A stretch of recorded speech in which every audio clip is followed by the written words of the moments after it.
Hello, my name is Jennifer Fitzgerald, and I will be reviewing the book, The Heart of Coaching, Using Transformational Coaching to Create a High-Performance Culture by Thomas G. Crane.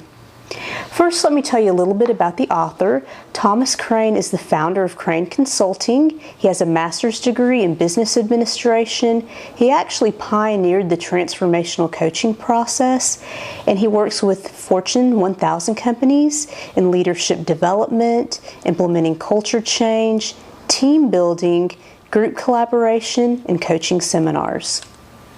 The purpose of the book is truly to teach managers how to inspire employees by using the same motivational strategies that are utilized by athletic coaches. So you see the shift from boss to coach, employee to coachee, and competitor to partner.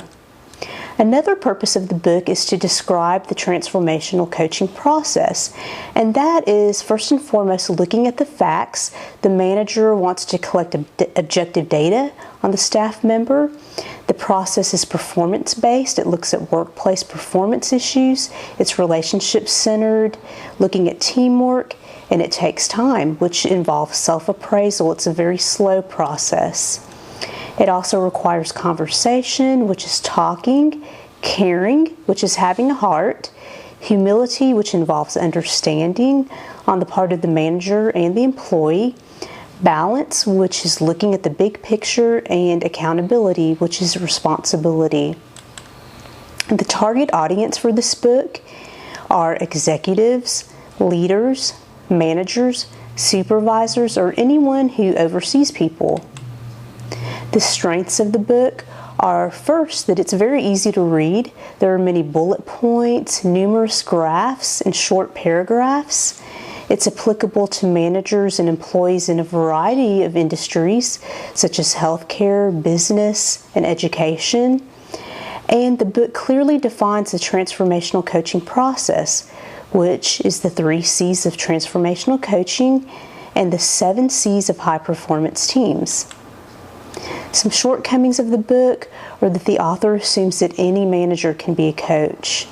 And that's the belief that all leaders are skilled communicators, which may or may not necessarily be true. The author also presumes that all employees are open to accepting constructive feedback. The book objectives are to create a coaching culture within an organization.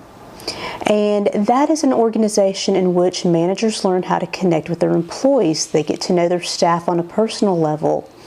Managers also learn how to set great expectations, and that acronym stands for goals, roles, resources, accountabilities, time frame, and empowerment. Also, managers learn how to observe, prepare, and be present for their employees. That involves understanding the employee's job, getting ready for conversation, and simply being there for the employee. Managers also learn how to listen to their employees, and that involves managers providing constructive feedback to staff and immediate assessment that has meaning. Managers also learn how to acknowledge their employee success, and that's offering praise and offering support. So with all of those objectives, the author was successful in completing those book objectives. Recommendations specifically for the coach include providing scenarios, providing opportunities for role playing, and offering specific suggestions for initiating conversation. For the coachee, learning how to clearly describe your needs, learning how to respond to feedback, and learning how to coach the coach. All of these things would be recommendations for the author that could be utilized in the workplace. A description of the book involves the 3 phases of transformational coaching, which are foundation, learning loop, and forwarding the action. To describe those phases in a little more detail, the first phase is the foundation phase. That involves connecting with employees, forming a relationship with employees, and preparing for conversation.